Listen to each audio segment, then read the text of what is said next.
오늘도 귀한 찬양 감사합니다. 휴가 갔다 오시고 나니까 찬양이 훨씬 힘이 있어진 것 같습니다. 우리 지난 한 주간도 돌아보시면서 하나님께서 우리에게 주신 은혜와 승리를 감사하는 마음으로 감사와 영광의 박수를 돌리겠습니다. 하나님 감사합니다. 지난 한 주간도 하나님께서 우리를 은혜 가운데 지켜주셨습니다. 오늘은 우리 예배가 특별한 예배죠. 이제 여기서 우리가 5년여 이제 예배를 여기 드렸었는데 정든 자리가 이제 마지막 예배 처소가 되어졌습니다. 그러나 하나님께서 우리 오늘 집사님 기도하신 것처럼 특별한 섭리 가운데 우리를 좋은 곳으로 인도해서 우리 온세상 교회에 새로운 전기가 임하게 될 줄로 믿습니다. 하나님께서 더 좋은 길을 인도하시기 위해서 우리가 이제 아브라함이 떠났던 것처럼 새로운 길로 가게 됩니다. 하나님께서 우리를 더 축복하시기를 계속해서 기도하고 하나님 앞에 나아가야 될 줄로 믿습니다. 자, 저는 오늘 본문의 말씀을 가지고 가나 혼례 잔치의 기적이고 부제는 나중이 잘 되는 삶이란 제목으로 은혜를 나누기를 원합니다. 우리가 주변을 돌아보면 또 저도 지금은 많이 이제 떠나와 있었지만 초등학교 시절에 이렇게 같이 있던 애들 중에서 처음에는 되게 미약을 했는데 시간이 자꾸 지날수록 또 좋아지는 친구들도 있고, 또 어떤 친구는 처음에는 굉장히 크게 보였는데 세월이 자꾸 지날수록 나중에 더 약해지는 그런 사람들이 있는 것을 보게 됩니다. 그런데 믿음으로 하나님의 말씀을 붙들고 살아가는 사람은 처음은 미약하지만 시간이 자꾸 지날수록 끝이 잘 되고 나중이 잘 되는 인생인 줄로 믿습니다. 요셉도 우리 수요일날 요즘 살펴보고 있지만은 자꾸 내리막길로 걸어가는 것 같습니다. 노예로 팔렸다가 이제 감옥까지 들어갔다가 인생 바닥을 치는 것 같았는데 하나님이 한순간 들었으니까 총리로 높아진 것을 우리가 보게 되죠. 모세도 광야에 40년 동안 이제 있으면서 이제 거의 인생 마지막이다, 촌에서 이제 이렇게 인생을 마치는가 보다 했는데 하나님과 교제하고 있었더니 하나님이 한번 사용해 버리니까 200만을 이끄는 민족의 지도자로 바뀌어졌습니다. 또 에스더 시대에도 하만에 의해서 유대인이 다 몰락하고 죽는 줄 알았는데 하나님이 함께 하시니까 반전이 일어나가지고 하만이 오히려 자기가 달아놓았던 그 장대에 달려서 자기가 죽게 되어지고 에스더와 유대인들이 구원을 얻게 되는 것입니다. 왜냐하면 우리 예수님이 모든 생의 마지막에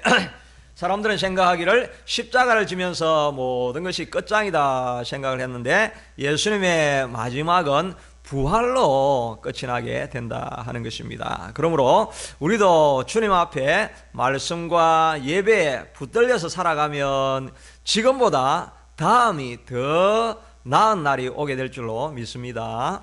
요즘 이렇게 인터넷 그 라저스 컴퍼니 이제 차 지나가는 거 딱 보면 거기에 글이 딱 적혀 있던 게 The best is yet to come.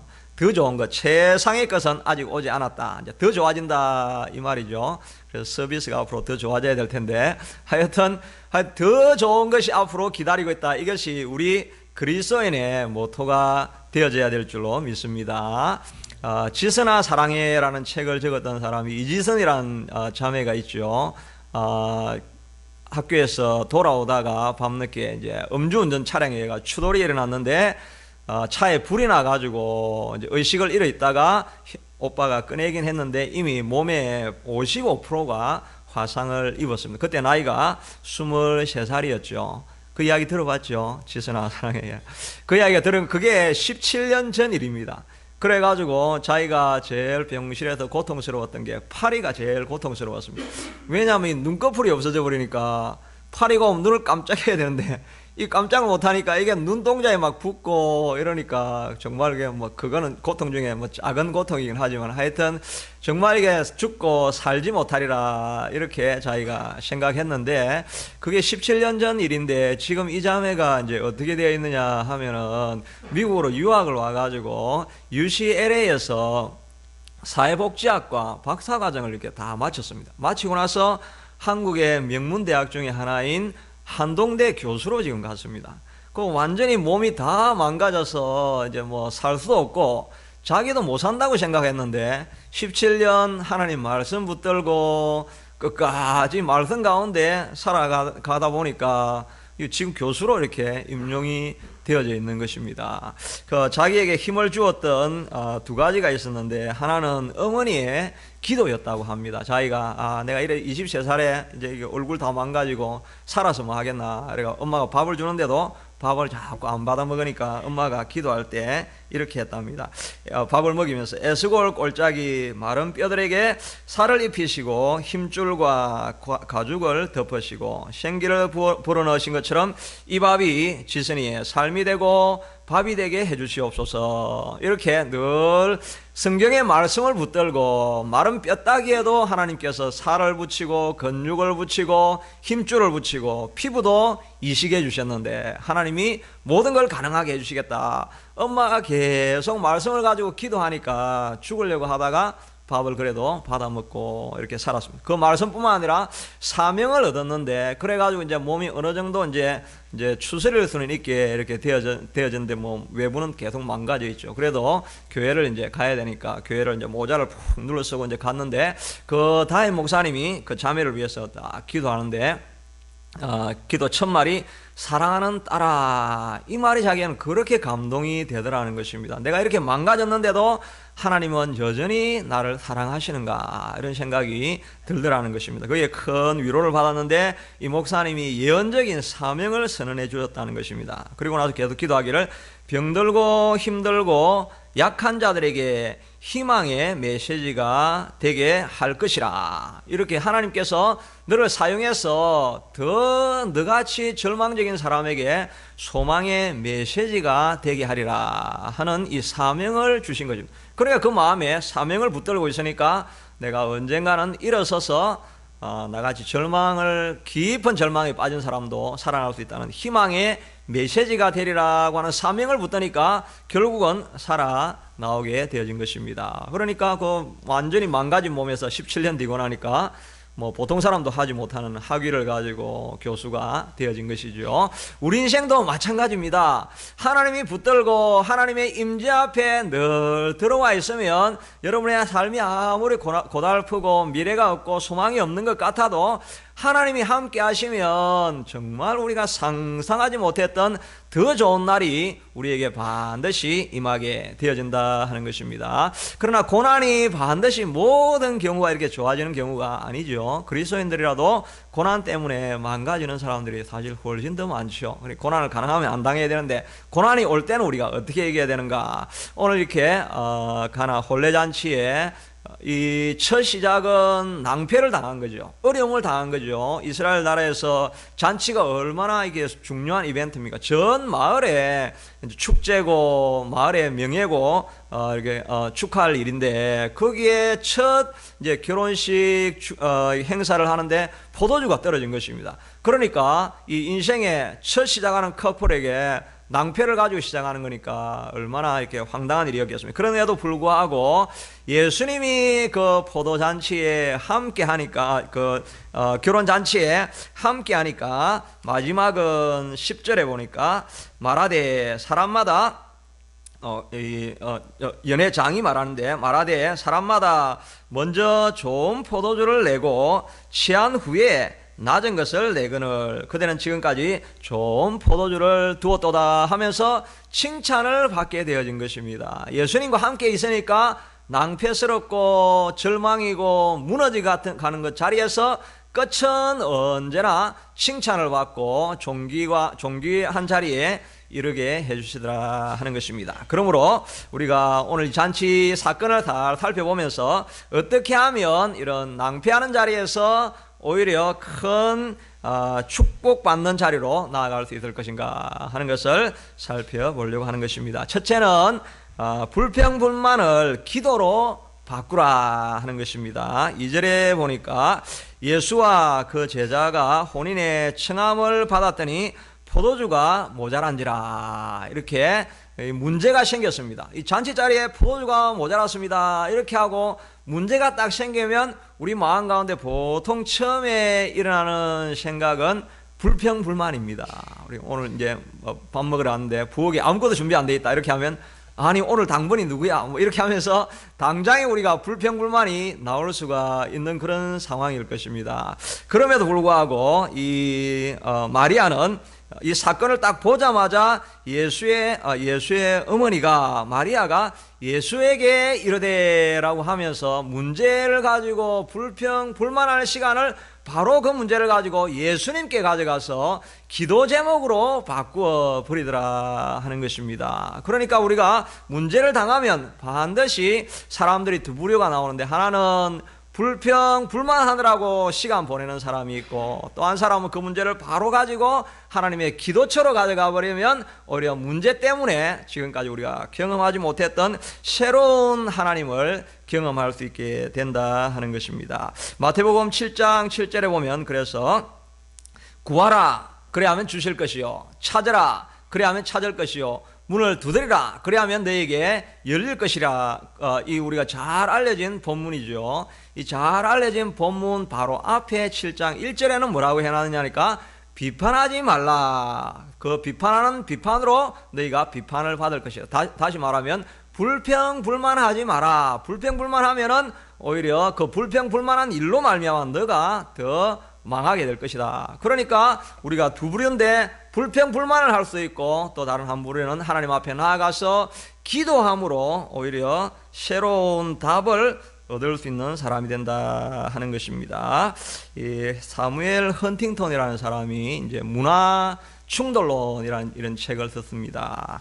근데 이거 일반인들은 많이 안 알려질 수 있겠죠. 근데 학자들 사이에는 많이 알려진 책입니다. 근데 이 사람이 1999년도에는 문화가 중요하다라고 하는 이런 책을 이제 쓰게 되어졌습니다. 그러면 그 자료 가운데 이렇게 보면은 30년 동안 경제적인 자료를 다 모아가지고 한국하고, 이 사람 외국인인데 한국하고 아프리카 가나 두 지역을 이렇게 비교해가지고 자료를 모아놓은 것을 이렇게 설명을 하면서, 자기가 30년 뒤에 이렇게 자료를 보니까 한국은 엄청나게 변화가 되어져 가지고 세계, 그때 1999년도에 세계 무역 통상 14위를 차지하는 나라가 되었고, 가나는 그냥 뭐 그대로 머물러 있더라는 것입니다. 그리고 한국은 15분의 1도 안 되는 경제 모양을 가지고 있는데, 왜 그렇게 되어졌느냐 하고 자기가 이렇게 분석을 해보니까, 그것은 사람들 마음 가운데 있는 이 마인드 세트가 다르게, 이렇게 문화가 서로 다르게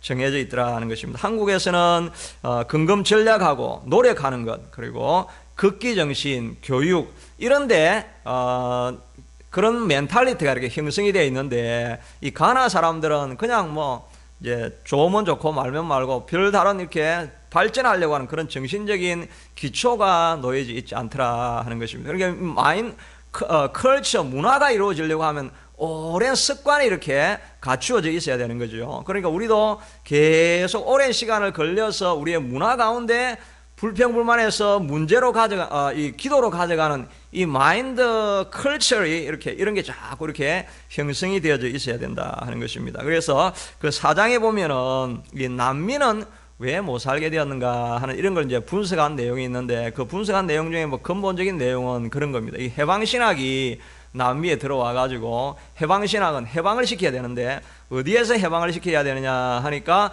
부자들, 이 착취하는 계층에서 가난한 자들이 해방을 받아야 된다 이렇게 하면서, 모든 경제적인 문제가 이 가난한 사람들이 아무리 노력해서는 안 된다, 왜냐하면 부자들이 다 이걸 착취하기 때문이다, 이렇게 분석을 할 수 있죠. 할 수 있는데, 그렇게 자꾸 하다 보니까 사람들의 이렇게 마인드 컬처가 어떻게 됐냐니까, 모든 문제는 저 사람 때문이다, 내가 안 되는 거는 저 사람들이 잘못해서 안 되는 거다, 이렇게 자꾸 핑계하고 불평불만을 하지, 구하고 찾고 문을 두드리면서 해결책을 구하지 않더라 하는 것입니다. 그래서 이 브라질 대통령이 한국에 한번 방문해가지고 했던 첫 번째 말이, 우리 브라질은 불평불만하다가 남 탓하다가 망했다, 이런 이야기를 했다 하는 것입니다. 그러니까 우리가 해야 될 일은, 불평불만하는 문제가 있으면 바로 그 문제를 가지고 하나님 앞에 나아가서 기도하는 자리로 나아가야 한다 하는 것입니다. 그런 것들이 자꾸 반복이 되어져서 하나의 컬처가 되어져야 될 줄로 믿습니다. 우리 교회는 지금 한 6개월 동안 이제 새벽 예배를 우리가 계속 이렇게 하고 또 모일 때마다 기도하고 또 토요일 날 우리 새벽에 참 많이 와서 기도하고 있지 않습니까? 이제 이 분위기가 자꾸 이렇게 이어져 갈 때 우리가 모든 문제를 기도로 가져가다 보면은 결국은 나중이 좋아지는 교회가 될 줄로 믿습니다. 어느 목사님이 이제 글을 적으셨는데 이분이 그 당시에는 이제 목사님이 아니셨는데 자기가 첫 이제 딸을 낳았는데 너무 처음에는 행복했는데 나중에 보니까 황달이 와가지고 병원에 가보니까 심장 판막에 구멍이 3개가 나 있고 또 폐렴 증세가 있고 뭐 약을 잘못해서 뇌에 아마 손상이 갈 수 있다, 이런 청천벽력 같은 그런 소리를 듣게 되어진 것입니다. 그러니까 처음에는 불평불만이 엄청나게 나왔고 왜 내게 이런 일이 있었는가 이런 생각을 했는데 이분이 이 문제를 가지고 이제 하나님 앞에 기도하기를 시작한 것입니다. 처음에는 불평불만이 굉장히 마음에 가득했습니다. 그런데 기도하는 가운데 이 세미한 음성이 들려오는데 이 일이 이 아이를 통해서 하나님이 내게 무언가 내 인생에 말하려고 하고 있는 메시지가 있는 게 아닌가, 이 음성이 마음 깊숙한 것이 세미한 음성으로 들려지더라는 것입니다. 그러니까 계속 기도하다 보니까 자기의 옛날의 헌신을 가지고 결단하려고 했던 이런 기억들이 다 생각이 나요. 수련회 가가지고 하나님 앞에 헌신하면서 나머지 내 인생은 하나님을 위해서 헌신하며 살겠습니다, 이렇게 젊을 때 다 헌신을 했는데 이제 결혼하고 살기에 바쁘다 보니까 자기의 오로지 목적이 안정된 가정, 안정된 직장, 안정된 삶, 그것만 막 추구하고 가면서 바쁘면 교회보다 자기 사업과 가정이 문제가 되더라는 것입니다. 그걸 자기가 하나님이 이 문제 때문에 나에게 이 딸의 시련을 주는 거다, 이런 생각을 이제 하게 되면서 마음에 부부가 이제 간절히 기도하면서 이제 통곡하고 회개하게 되어진 것입니다. 그리고 나서 9년 뒤에 이제 이 책을 적었는데 거기에 이렇게 기록되어 있습니다. 아직까지 이 아이는 가슴에 칼을 대지 않고도 씩씩하게 잘 뛰어다니고 있다. 오히려 너무 방방거리며 달리고 있어서 문제다. 우리 부부에게 이 문제를 통해서 우리 부부가 기도하도록 하나님은 우리를 바꾸셨다. 주님은 우리의 문제를 통해서 오히려 진정한 내 인생의 영적인 문제가 무엇인지를 깨닫게 해주셨다. 그리고 우리에게 보충해 주셨다. 이렇게 아름다운 해피엔딩으로 끝나게 되어진 것입니다. 기도하지 않을 때는 그 문제가 해결될 방법이 안 보였는데 뜻밖의 기도하다 보면 전혀 딸하고 상관없이 내 심령 안에 문제가 있는 거구나 하는 것을 하나님께서 깨닫게 해주신다 하는 것입니다. 이것은 정말 기도해 보신 분들은 다 경험하게 되는 거죠. 문제를 앞에 놓고 막 기도를 했더니 결국 기도하다 보면 이 모든 문제가 나의 영적인 문제에서부터 시작되었다 하는 것을 하나님께서 가르쳐 주시기 위한 메시지로 이런 고난과 역경이 우리에게 일어나는 것을 발견하게 되는 것입니다. 그래서 내 내면적인 영적인 문제가 해결되어지면 그냥 바깥에 있는 환경은 자연스럽게 고쳐지게 되더라 하는 것입니다. 그러므로 우리가 불평불만할 자리가 있으면 반드시 그 문제를 다 가지고 하나님 앞에 나아가서 기도하고 축복받는 저와 여러분이 될 수 있게 되기를 바랍니다. 아멘. 예. 둘째는 마리아의 고집불통의 믿음을 배우라 하는 것입니다. 고집불통이라는 표현을 썼는데 오늘 본문에도 보니까 4절에 여자여 나와 무슨 상관이 있나이까 내 때가 아직 이러지 아니하였나이다. 예수님이 이건 지금 내가 아직 공생의 사역 시작도 안 했는데 내하고 아무 상관은 없습니다, 이렇게 이야기를 했는데 예수님이 그냥 뭐라 하시든지 상관없이 5절에는 보니까 그의 어머니가 이 하인들에게 이르되 너에게 무슨 말씀을 하시든지 그대로 하라. 이 동문서답을 하는 것입니다. 예수님이 뭐라고 하시든지 간에 이 마리아의 마음 가운데서는 예수님은 이 문제의 진정한 해결자이다 하는 것에 조금도 흔들림이 없는 것입니다. 환경이 아무리 변해도 이 문제는 오직 예수님이 해결할 수 있다는 것을 확고하게 믿으니까 하인에게 시켜가지고 뭐라고 하든지 간에 예수님은 해줄 수 있다, 이 믿음을 보여주고 있다 하는 것입니다. 이 성경에 보면 다 하나님께서 부탁하고 있는 것이 이 흔들리지 않는 요지부동의 믿음을 가지라고 우리에게 여러 번 성경 말씀을 통해서 보여주고 있습니다. 수로보니게 여인도 마찬가지죠. 딸이 귀신 들린 걸 가지고 해결함 받으려고 예수님께 찾아오니까 예수님이 처음 하시는 말씀이 자녀의 떡을 취해서 개들에게 던짐이 마땅치 않다 이렇게 하니까 자기가 이방인이긴 하지만 자기를 예수님도 자기를 개라고 하니까 기분이 좋겠습니까? 안 좋겠습니까? 아니 안 고쳐주면 안 고쳐주지 나를 왜 개라고 합니까? 이렇게 하면서 한판 따지고 이렇게 싸움도 할 수가 있었는데, 그런데 이 여인은 간절한 믿음, 요지부동에 흔들리지 않는 이렇게 믿음이 있었던 것입니다. 예수님 올소이다.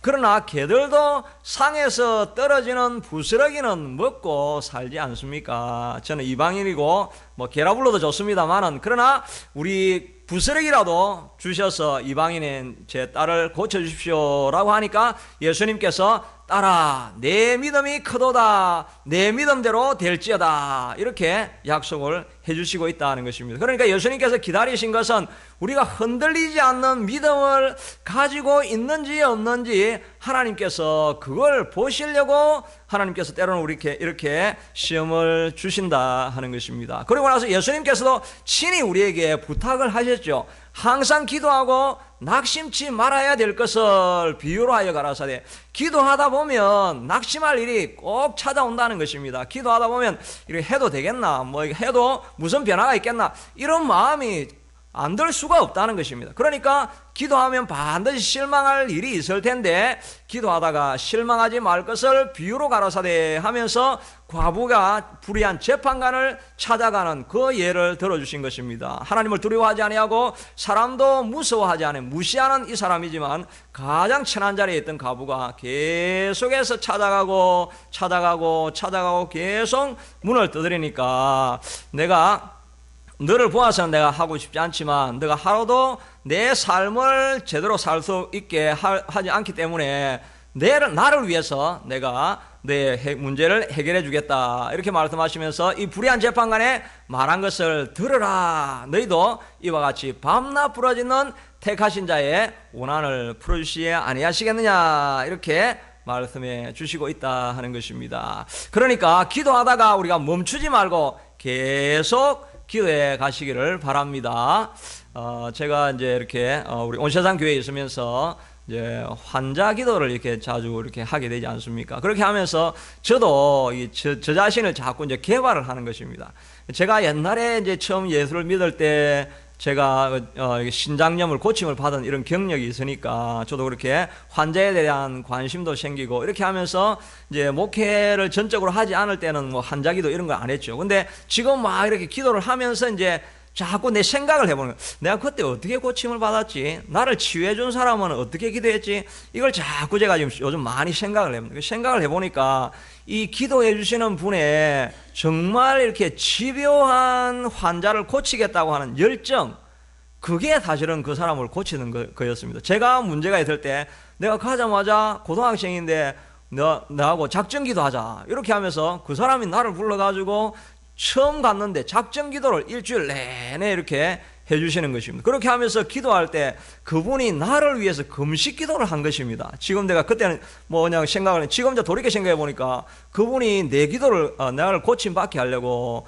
금식기도를 하고 있었던 것입니다. 그러니까 환자든지 기도하는 사람들이든지 두 사람 중에 한 명이 정말 내가 이거는 꼭 고침받아야 되겠다 이 마음이 생길 때까지 찾고 구해야 이 역사가 일어나는 것입니다. 정말 우리가 기도하다 보면, 저도 기도하다 보면 늘 마음에 기도한다고 되겠나 이 마음이 막 생길 때, 그런데 저도 좀 그러니까 제가 이제 더 열심히 기도를 하는 거예요. 더 많이 기도를 하고 이렇게 하다 보면 어떤 때는 내가 근데 이거 고쳐야 되겠다, 이거 그냥 보내면 안 되겠다 이런 마음이 내게 이제 뭐 깡 같은 우리말로 하면 그런 마음이 생길 때가 있습니다. 근데 그런 마음이 막 생기고 되면 막 열정으로 이렇게 하다 보면 내 마음에도 마음에 이게 안 될 문제가 아니라 이건 반드시 될 일이다 이런 믿음의 확신이 차오를 때가 있다 하는 것입니다. 그러니까 우리가 때로는 기도할 때 그냥 습관적으로 잠깐 기도하는데 뭐 의심도 생기고 어정쩡하게 기도할 것이 아니라 기도할 때는 정말 전심을 다해서 기도하는 그런 때가 한두 번씩 있다는 것입니다. 그때 우리가 인도하는 것이 아니라 하나님이 우리를 인도하지만 그런 고집불통과 같은 불태전의 마음을 가지고 기도하고 나아갈 때 역사가 일어나게 된다는 것입니다. 여러분이 계속해서 기도하는데 아무런 역사가 안 일어난다. 그때는 멈춰야 될 때가 아니라 정말 하나님께서 이제 내가 진심인지 반심인지를 보려고 테스트하고 있구나, 이런 마음을 가지고 더 하나님 앞에 불같이 달려나갈 수 있게 되기를 바라는 것입니다. 요즘 우리 사도행전 새벽 예배를 이렇게 하고 있는데, 이 사도행전 나오는 이 사도행전에 나오는 이 사도들의 특징들이 다 뭡니까? 이 완전히 고집불통 불태전에 이게 믿음의 사람들인 것을 알 수가 있습니다. 사내들인 공회에 다 그 당시에 유력한 자들, 시대의 리더들이 다 모여가지고 한 시골 촌 어부밖에 안 되는 이 베드로를 앞에 놓고 다 위협과 살기가 등등함에도 불구하고 이 베드로는 뭐 아랑곳 하지 않고 무조건 자기 할 말만 하는 것입니다. 너희들이 십자가에 못 박혀 죽인 예수가 바로 메시아인데, 메시아가 살아나셨고 부활하셔서 지금도 우리의 구주가 되신다. 옆에서 뭐라고 하든지 간에 그냥 그 말만 반복해서 하는 것입니다. 두 번째, 다시 감옥에 있던 사람을 끄집어내가 다시 신문을 하는데 또 뭐 다른 이야기 막 잔뜩 하다가 마지막에는 또 이야기, 너가 죽인 예수 그리스도가 메시아인데 그를 하나님께서 살리셨고 지금도 부활하게 하셔서 구주로 하늘에 계신다, 이 이야기를 계속 반복하고 있는 것을 볼 수가 있는 것입니다. 그리고 마지막에는 그 사람들에게 사람의 말을 듣는 것이 옳으냐, 하나님의 말을 듣는 게 옳으냐, 너희가 판단하라, 그렇게 하면서 끝까지 자기 주장을, 자기가 해야 될 일을 하게 된다 하는 것입니다. 왜 이렇게 강한 마음이 생기고 흔들리지 않는 마음이 왜 이렇게 생깁니까? 그 사도행전의 반복적에서 나오는 이야기가 오로지 기도에 힘쓰니라, 오로지 기도에 힘쓰니라, 새신자들도 모이면 오로지 기도에 힘쓰니라. 이 기도가 가득 차니까 흔들 수 없는 힘이 생겨지고 물러서지 않는 불태전의 마음이 생기게 된다 하는 것입니다. 저도 부족하지만 새벽에 기도하다 보면은 이렇게 약해져 있고 안 될 것 같고 이렇게 하는데, 기도하다 보면 하나님께 어떤 데 뜨거운 마음을 주시면 그냥 손을 놓을 일들도 그냥 앞으로 달려갈 그런 고집을 하나님께서 우리에게 주실 때가 있다 하는 것입니다. 고든 맥도갈드라고 하는 이런 사람이 기도에 대해서 이렇게 분석을 하면서 어떤 사람들이 기도를 하지 않게 되면 어떤 현상이 일어나느냐 하는 것을 네 가지로 설명을 해주게 있는데, 첫째가 자기의 약점이 있는 것으로 흐르게 된다는 것입니다. 기도하지 않으면 하나님이 안 보이고 사람들이 자꾸 보이는 거예요. 그래가지고 저 사람들은 저렇게 하고 내가 이렇게 이야기하면 저 사람이 뭐 이런 말 하겠지, 이렇게 하면서 쓸데없이 그냥 다른 사람이 요구하는 것을 내가 맞추어 주려고, 내가 꼭 부자가 될 필요가 없는데 부자가 막 돼가지고 그드럼 부이고 이런 사람을 보면 나도 막 돈을 벌어야 되겠다. 근데 이 사람 돈 벌 필요가 없는데, 돈 말고 다른 거 자기가 좋아하는 일을 하면 돈이 따라올 텐데, 다른 사람이 하는 그게 자꾸 관심이 가니까 내 에너지가 다 그쪽으로 흘러가니까 사명을 감당하지 않으니까 뭐 이루어놔도 도움이 하나도 안 되는 것입니다. 근데 하나님 앞에 기도하면 사명이 자꾸 생각이 나니까 남들이 뭐라 하든지 간에 그냥 하나님의 부르신 대로 자꾸 가게 되니까, 하나님의 부르신 자기의 장점을 향해서 가게 되니까 인생을 허비하지 않게 된다 하는 것입니다. 둘째는 지배적인 영향력이 있는 사람에 의해서 지배되는 인생을 살게 된다 하는 것입니다. 왜냐하면 그 위에 있는 사람이 뭐라고 하면은 내 주관이 있어야 되는데, 내가 뭐를 해야 될지 이 아이디어가 있어야 되는데, 기도를 안 하면 내 마음속에 그런 솟아나는 열정이 없는 것입니다. 그러니까 뭐 남들이 시키는 대로 뭐 주인이 하면은 뭐 그냥 노예같이 그냥 따라다니다가 맨 마지막에 인생이 남 따라다니다가 끝나는 인생이 될 수가 있다는 것입니다. 저도 목회를 하다가 기도할 때 기도를 많이 준비를 해놔놓고 기도에 막 탄화를 장전을 해놔야 어떻게 뭐 교회가 어떻게 가든지 나는 이 길로 갈 거다 이렇게 할 수가 있는데, 기도가 없으면 그냥 시키는 대로 우리 또 권사님, 장로님, 또 리더들 이렇게 눈치 살살 봐가면서 이렇게 하다 보면 맨 마지막에 아무것도 없고 예수님 따라가야 되는데 사람 따라가다가 인생 망치는 것입니다. 그런데 기도를 하게 되면 내가 영향력을 받지 아니하고 내가 영향력을 주어서 끌 수 있는 리더가 될 수 있다는 것입니다. 이 복을 여러분 다 받으시길 바랍니다. 가정에서 여러분 다 리더 아닙니까? 기도 안 하면 엄마가 아들 따라갑니다. 남편 따라갑니다. 그래서 다 인생 낭비합니다. 그런데 엄마가 기도하는 엄마가 딱 되어가지고 기도를 하면 남편도 따라오고 아들도 따라오고, 아멘도 하세요. 아들도 따라오고 이 옆집 사람도 따라오고 주변에 있는 사람도 다 따라오고 다 따라와가지고 여러분이 리더가 될 수 있게 만든다는 것입니다. 이 좋은 능력이 바로 기도하는 데서부터 나오게 된다 하는 것입니다. 또 긴급한 일에 우리가 삶을 소모하게 되는, 갑자기 바쁘게 이렇게 오는 일이 있고 중요한 일이 있죠. 이렇게 아이젠하워는 딱 자기 테이블에 두 개만 놓아달라, 하나는 긴급한 일, 하나는 중요한 일, 이렇게 분류해가 딱 놓으면 자기는 중요한 일을 먼저 보고 나머지 긴급한 일은 그냥 나중에 한다는 것입니다. 그렇게 하다 보면 기도를 안 하고 준비를 안 하고 있으면 늘 긴급한 일에 쫓기다가 그냥 잡일을 하다가 인생 망치는 것입니다. 그런데 마음을 딱 기도하고 두면 중요한 일을 계속해서 하다 보면 그냥 잔잔한 일, 급한 일은 그냥 해도 되고 나중에 보면 안 해도 되는 이런 상황이 일어날 수 있게 된다는 것입니다. 마지막으로 대중의 갈채를 받는 쪽으로 나아가서 사람 기쁘게 하다가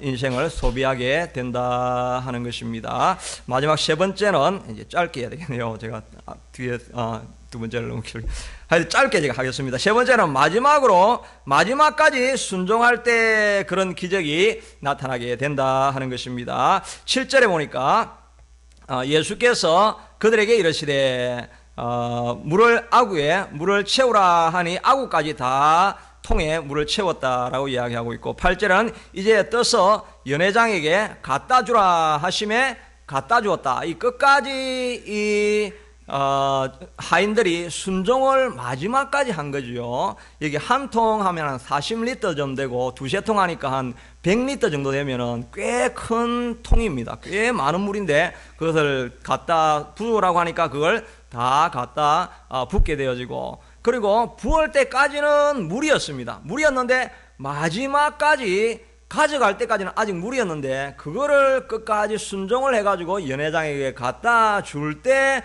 물이 포도주로 바뀌어졌다 하는 것입니다. 그러니까 우리가 순종을 하되 한두 번 순종을 할 수 있는데 끝까지 순종을 해야 역사가 나타나게 된다 하는 것입니다. 여리고 성도 일주일 동안 돌았죠. 7일이죠. 그 다음에 매일 한 바퀴씩 돌다가 마지막 날에는 7번, 이 7이라는 숫자가 반복이 되어졌는데 그게 바로 완전수이지 않습니까? 완전히 끝까지 복종을 해야 된다는 것입니다. 나만도 마찬가지인데 자기가 포로로 잡혀온 여종의 이야기를 듣고 그 말을 순종해서 이스라엘 땅으로 내려가고, 그 다음에 왕이 아니 사람이 어떻게 문둥병을 고칠 수 있는가, 전쟁을 빌미로 만들려고 온 것이다 라고 큰 위기에 빠졌음에도 그가 겸손하고 엎드리고 있으니까 엘리사가 종을 보내가지고 엘리사 집에 가보니까 엘리사가 나와야 되는데 그 허물어지는 집 앞에서도 엘리사가 나오지 않고 종을 보내가지고 이 요단강에 가서 씻으라 이렇게 하니까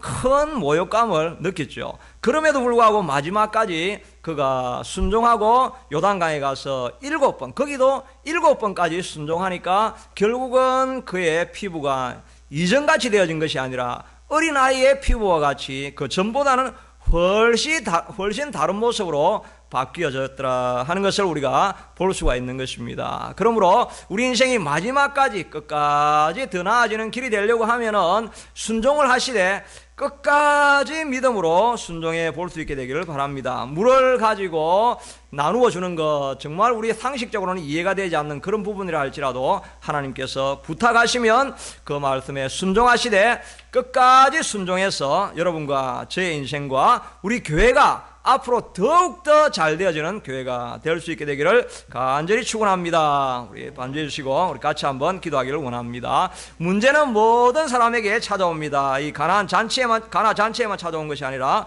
모두에게 찾아오는데 여러분 우리가 불평불만하지 말고 문제를 가지고 기도하는 자리로 가져갈 수 있게 되기를 바랍니다. 마리아는 예수님의 거부에도 불구하고 정말 고집스럽게 끝까지 믿음의 순종의 길을 걸어갔습니다. 나만도 마지막까지 순종하며 나아갔는데 이런 믿음을 통해서 우리의 삶에 더 나은 길을 주시옵소서 간절히 기도하겠습니다. 고마우신 아버지 하나님, 오늘 이 아버지 가나 혼인잔치의 사건을 통해서 우리 삶에도 하나님의 또한 변화가 일어날 수 있게 되기를 간절히 원하고 소원합니다. 지금도 하나님께서 축복하셨지만 앞으로가 더 좋아지고 앞으로가 더 나아지는 삶과 또 가정과 교회가 꼭 될 수 있게 되기를 하나님 간절히 원하고 소원합니다. 하나님 우리가 물러서지 말게 하시고 불태전의 마음을 가지고 기도하며 앞으로 달려가는 우리가 하나님이여 다 될 수 있게 하도록 도와주시옵소서. 하나님 마음에 불평불만이 일어날 때마다